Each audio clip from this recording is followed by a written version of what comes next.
Hello and welcome back to my what I watched last week.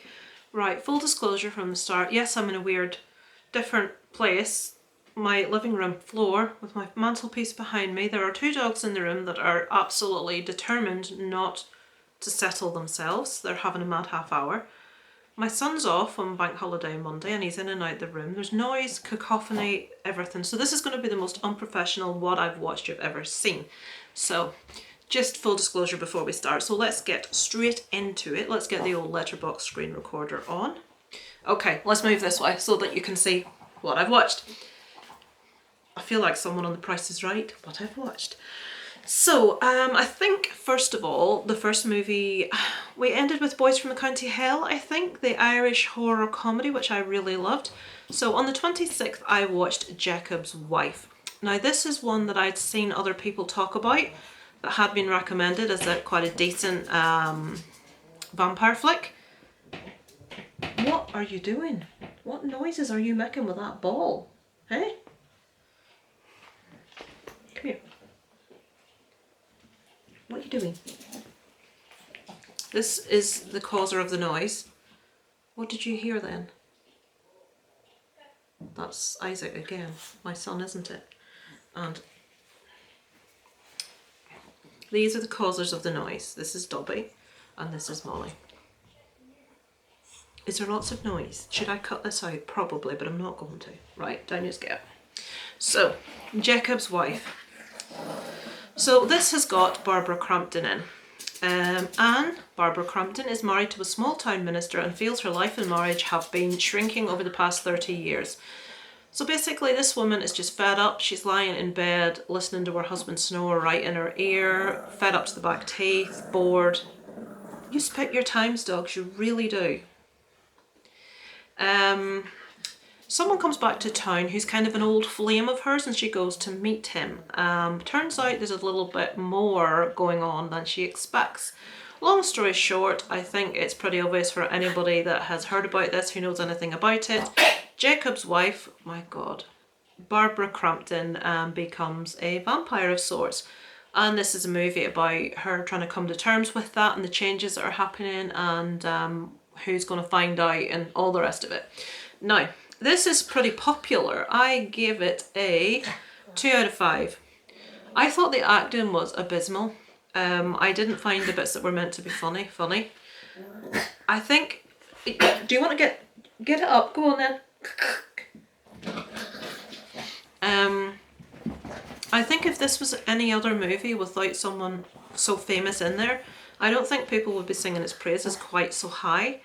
I thought it was a very mediocre horror movie. I wouldn't waste my time unless you really have nothing else to say, but that was just my viewpoint. I wasn't keen.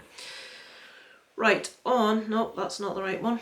On the next evening, I watched The Fisherman's Diary. Right, this will not be for everyone. This is a film made in Africa with African actors. I wanted to watch something completely different. I think this is on Netflix. A 12-year-old girl called Eka is inspired by the story of the youngest Nobel Peace Prize winner, Malala. You know, remember Malala, who's awesome. She's got a poster of Malala. She's from a village that doesn't believe in education for girls. It's extremely sexist. She's a very hard worker. She works with her dad, who's a fisherman. He says the business wouldn't stay afloat without her. She's such a hard little worker. But she decides, after finding out who Malala is and what she has done, that she wants an education and she fights to get an education in her town. When her father finds out what she's doing, all hell breaks loose. This is heartbreaking in places, really, really sad what this young girl has to go through. This is a true story, folks. It does actually show you the real person at the end of the movie. Very well acted. Some just idiot give it a review on IMDb about it not being up to the standards of American movie making. It's not meant to be that kind of polished, ended performance. The cinematography, although beautiful, is rough.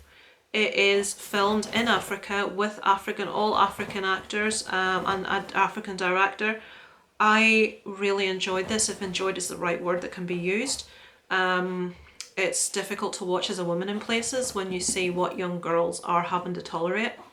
But if you like watching movies that are a little bit different, I give that a 3.5 out of 5.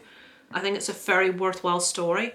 And if you've any of you've got daughters that's complaining, even sons that's complaining about having to learn in school, show them this. Actually, don't show them that because some of the stuff's unsuitable. Right, this is going to be controversial. On the same evening, I watched Nomadland. Obviously, has done very well at the Oscars, is one that's very, very popular with a lot of people. I found this really dull. I'm going to be perfectly honest with you. Maybe I wasn't in the right mood. Now, I watch a girl's vlog by the name of Tina's the Outsider, who very much lives this kind of lifestyle. And her vlog is so much more interesting than this film. She as a person is so much more engaging. So Tina, if you're watching this, I know you recommended I watch this, but I find your vlog so much more interesting than I found this movie. It does sort of follow, if anyone that doesn't know, a nomad is a person that they're basically, a lot of them living the life on the road, travelling from place to place, living in whatever they're driving basically. A woman in her 60s embarked on a journey through the western United States after losing everything in the Great Recession, living as a van-dwelling modern-day nomad. Maybe I just wasn't in the right mood, but I didn't understand why this has won so many Oscars. Yes, the acting in it is really good, but it just wasn't for me. I found myself getting really bored by it, so 2 out of 5. I know that's not going to be popular. The next evening I watched a movie called The Voices, which actually wasn't the one I thought it was. I was looking for one I think called Voices, and I got confused with this one. So I'm not going to spend any time on this. This is about a woman that goes to stay with her sister. Her sister has moved away to like the middle of nowhere years prior, and she hasn't seen her in years, and she has lost her daughter in a custody battle with her ex-partner.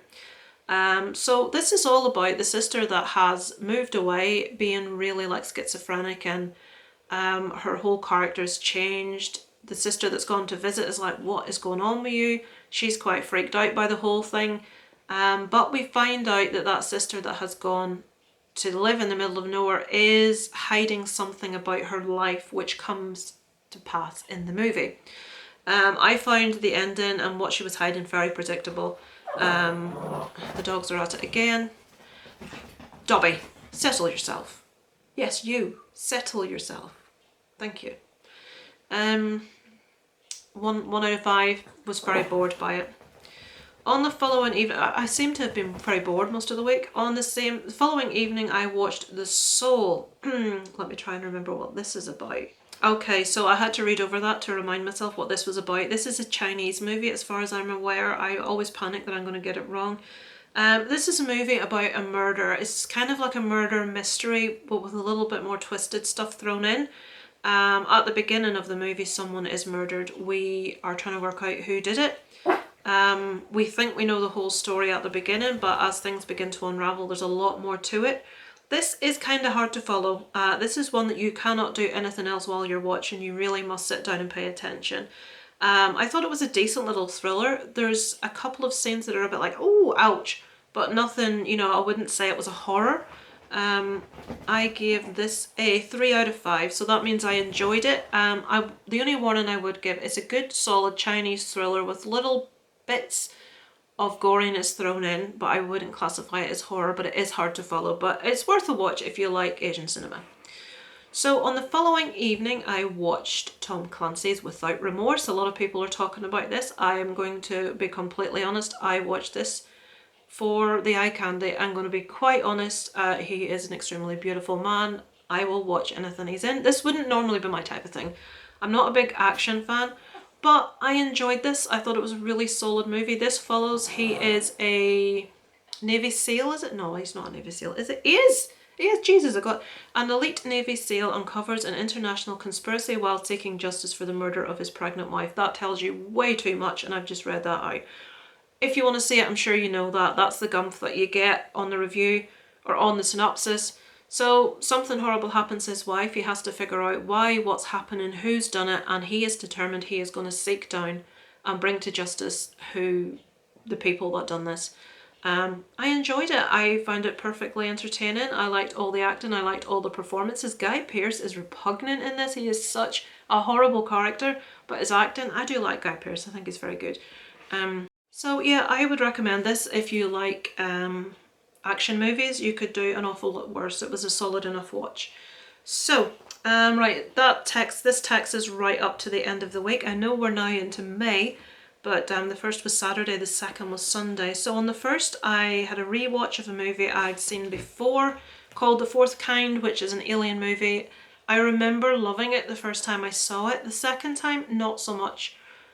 I did still really enjoy it, but I'm thinking the first time I saw it, maybe I thought it was true. This is intermingled with, it's done really weird. It's like a found footage style movie, but Mila Jovovich, how the hell, right, whatever, Mila Dudal that was in The Fifth Element. She plays a psychologist, and you get intermingled footage of the actual psychologist that she's playing, and then you have actors playing the patients, and you get intermingled footage of, of them playing the patients, but it's just two sets of actresses. It's just someone else playing a psychologist, and so they're being played twice, if that makes sense. So that kind of took me out of it. Maybe the first time I thought it was real. But some weird stuff is happening in this town. Now this is a town. Does it say what it's called here? It's a 4-letter word and I've forgotten it. I never do my proper research. Right, so there's this town in Alaska, and the name escapes me, where people have gone missing. And this film has decided to attribute those missing people to UFO abductions. This psychologist is seeing people that think they're going mad, and she's putting them under, and they are telling these very similar stories, which is leading her to believe something is going on. Shush! That something is going on in their local town. I know since that the town that it's referred to, I will put it up on the screen, I will look it up. The people are just fed up to the back teeth with this. Apparently most of the deaths have been put down to exposure and people being out in the elements and drinking, but 9 bodies of people that have gone, honestly God, but 9 bodies of people that have gone missing have never been found, so that's unexplainable. But I find it really interesting. There's a couple of scenes that it gives of the footage from the supposed real interviews that are really, really freaky. That the acting makes this one, but I kind of was taken out of it a little bit the second time around because I knew it was acted. I maybe was dense the first time and didn't realise. It's 2009, so I still enjoyed it. I would recommend it as a found footage, which I'm a big fan of found footage films. Same evening, For the Sake of Vicious. Now this very rarely happens where me and Aaron from Screen Stars don't agree on a movie. Aaron spoke about this and he really liked it, and what drew me to this was he said it was really brutal and really violent. That makes me sound sick. So, nothing good this way comes. An overworked nurse returns home to find a maniac hiding out with a bruised and beaten hostage. When an unexpected wave of violent intruders descend upon her home, it becomes a fight for survival. Right, I struggled to get through this. There are a couple of vicious bits in it, but I wouldn't say massively, just a couple of bits. What I struggled with this, the nurse has looked after this girl that has been raped, and the madman that's in her house is the father of that girl. This happens right at the beginning, so it's not spoilers. He has the man that he believes is responsible for the rape of his daughter as like a hostage. He has kidnapped her and he is in this woman's house. What I don't understand is A, why is he in this woman's house? And B, these other people turn up after the guy that has been taken hostage phones them and they come there. It's like a band of bikers, and then they kick the crap out of everyone. And I'm like, why are they doing that when he's phoned them to say that, what's he said on the phone? It doesn't let you know. Why are they there? Why have these people come here? Why are they... There's no explanation as to why anyone's doing what they're doing and people are beating each other up. I really wouldn't rewatch this. I gave it a 2 because some of the very slight makeup that's used, the effects in this are good, but they just weren't for me. It wasn't my cup of tea. My leg has gone to sleep. I have pins and needles all the way down my leg. And last night I watched 2 movies. Finally, Judas and the Black Messiah. I really need to be in the mood to watch this kind of thing. I've told you before, I get anger issues. You can kill a revolutionary, but you can't kill revolution. So I'm not going to go into detail. Everyone knows this movie, but what frustrates the hell out of me is the guy this movie is about, Fred Hampton. I'm watching it, I'm watching the story, I'm watching what he did, and I'm saying to my husband, why don't we know about this guy? Why are we not being taught about these people in school? Why is history not including these stories? This is about a guy called Fred Hampton, who basically was a revolutionary. He was trying to help. He was a member of the Black Panthers. He was very high in the Black Panthers. Now, my knowledge of the Black Panthers were that they were a violent organisation, and it does cover that a bit, but this guy brought rival gangs together to try and achieve good for the community, for where he lived, to try and feed kids that couldn't afford it. He even managed to bring white people on board that really, a lot of them were quite racist, to be honest, but he brought all these people together. And this is a story about a section of his life, so to speak. This guy was amazing, and I just am aghast that we don't know about this guy. And I didn't know anything about this guy till I watched this movie, and it really, the one thing that stands out to me, the acting was superb. It was a really interesting story. It was really engaging, but I really think they need to relook at syllabus of history in schools, because, you know, Henry VIII and his wives, the Great Fire of London, that sort of thing. I'm sick to death to the back teeth of learning about it. I mean, why do we not learn about people like this? So, and finally, I watched Voyagers last night. So, I think I'm late to the party with this. This is one about the future of the human race is at stake. So, a group of young men and women bred for intelligence and obedience embark on an expedition to colonise a distant planet. So, let me just... a 2, a 3 and a 2.5. This isn't very well liked. I give it a 2.5. I'm just going to switch my screen recorder off so I can forget about it. Right, I've had to move slightly because my leg is seriously gone to sleep and I can't... Oh! So these kids becoming teens are going into space. They're taught to do everything on the craft. They're taught how to fix it. They're taught... Basically, Colin Farrell's going to live for a certain period of time, but when he's gone, they're left to their own devices. And they have to drink this thing every day, which is called blue. And this suppresses natural urges like lust, like violence, aggression. It makes them all into obedient little mice. And one of the lads decides one day, I don't want to drink this, because he finds out what it is and what it does. And all of a sudden everyone stops drinking this. We've got a bunch of teenagers on a spacecraft. We've got a lot of young men being very aggressive, and basically all hell breaks loose when one of these guys, people have likened it to Lord of the Flies, which I really can't see where they're coming from. We've got like a decent lad and a bit of an arsehole fighting for who's going to rule the ship, sort of thing. But it really doesn't show the best viewpoint of young men, I have to say. I mean, it's trying to say that if their urges are not suppressed, all these young men, all bar one, turn to violence and treat the woman like, you know, I will have you now, like cavemen. There's just sentences in it that really annoyed me. Like when Colin Farrell puts his arm on one of the girl's shoulders because he's showing her something. It's not like a leery thing, it's an affectionate thing. And this teenage lad's like, well, why is he allowed to touch her and I'm not? It's like, what about her? What about she's not a possession? And then there's another section where he goes and decides he's going to have his way with this girl, whether she likes it or not. And the good guy gets there first and pretends that I'm going to do it before, you know. So it's basically, I won't not do it because she says no, she doesn't want to. I won't do it because another lad got there first and basically pissed on his property, you know. And that was difficult for me as a woman. That's what they're trying to say is the basic urges of blokes.